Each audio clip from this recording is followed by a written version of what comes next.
I've seen a lot of videos of the Switch 2, and the number one walking away point on why you should buy this thing is that it's a more powerful Switch. Even on Nintendo's website, they open with "Bring games to life with a larger 1080p screen or connect to a TV and play in up to 4K resolution. Support for HDR and frame rates up to 120 FPS lets you enjoy vivid color, clarity, and smooth gameplay." I've seen the Switch 2 compared to the last generation of consoles, the PS4 discussion that's been bouncing around. Even talks that it compares to the PS5, which I think is completely delusional, by the way. But the most laugh out loud comparison is when people compare it to PC handhelds, how it will outperform the Steam Deck, or at least be in the same ballpark in terms of performance. I say this is funny because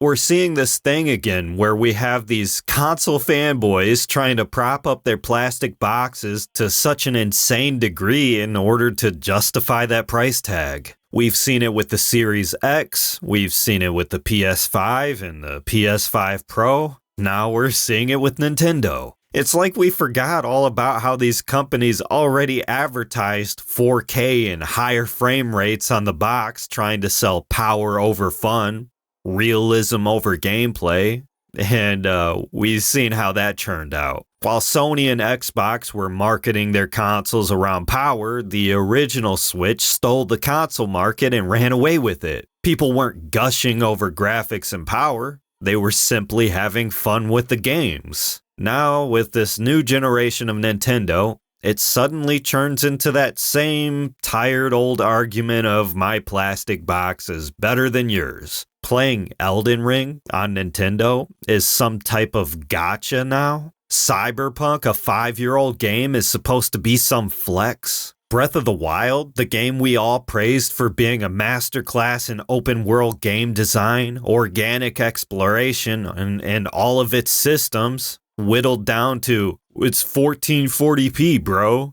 60 FPS, bro. This is the reason why we can't get a God of War game with classic hack and slash gameplay. Why Sony has to turn a beloved franchise into a cinematic over-the-shoulder action game. I'm sorry, but I'm here for the games. I could care less about paying for a $70 movie ticket to go see an overproduced one and done. I don't care about Kratos' feelings. I'm trying to tear through my enemies with style and watch my combo counter go up. A console has never been about power. Mario, Sonic, Crash Bandicoot, Master Chief.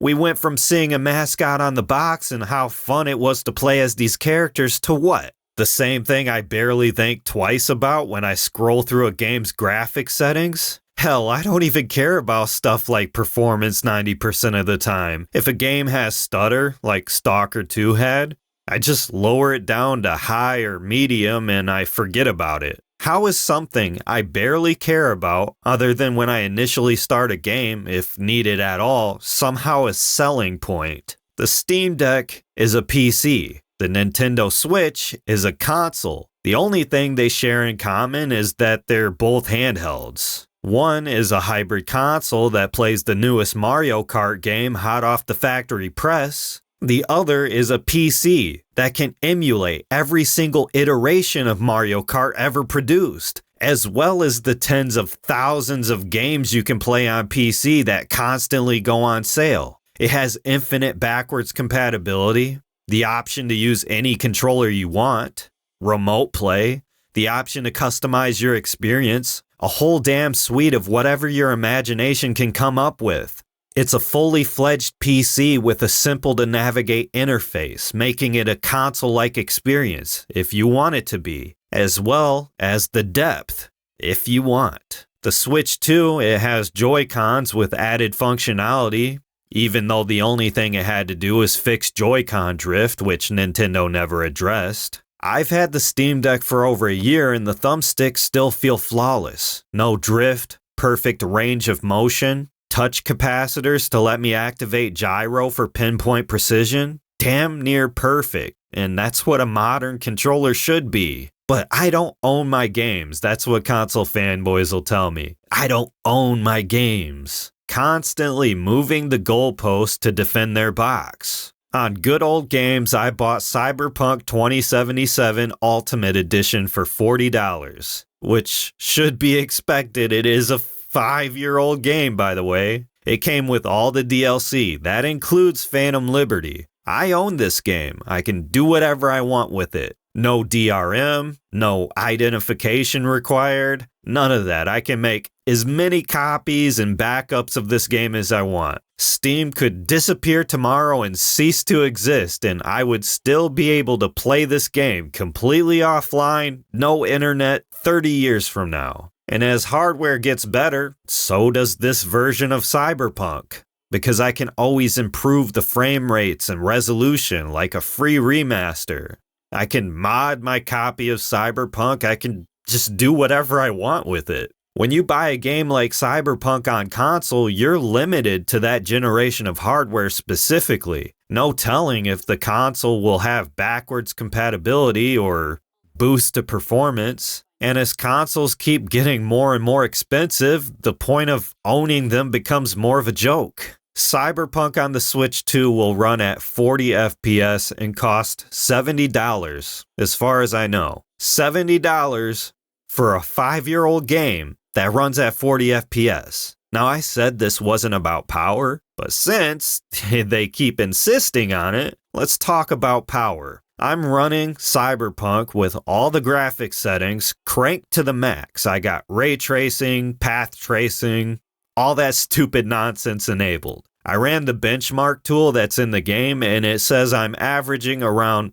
120 frames per second. I have it capped to 60 on the Steam Deck and it looks incredible on this OLED screen. My battery life is also averaging around 6.5 hours. Your 40 FPS and potentially 2 hours of battery life might be mind-blowing to you, but what I've been achieving with the Steam Deck is just a formality. I don't care about graphics. I don't care about fidelity and all that consume the product bullshit. You're comparing a console to a PC when they're nothing alike. If you're excited for the Switch 2 and you just want to play the newest Nintendo games, just say it. No one's shaming you, but what's with the console war nonsense? Why are we comparing the Switch 2 to PC handhelds? PC players don't care about power.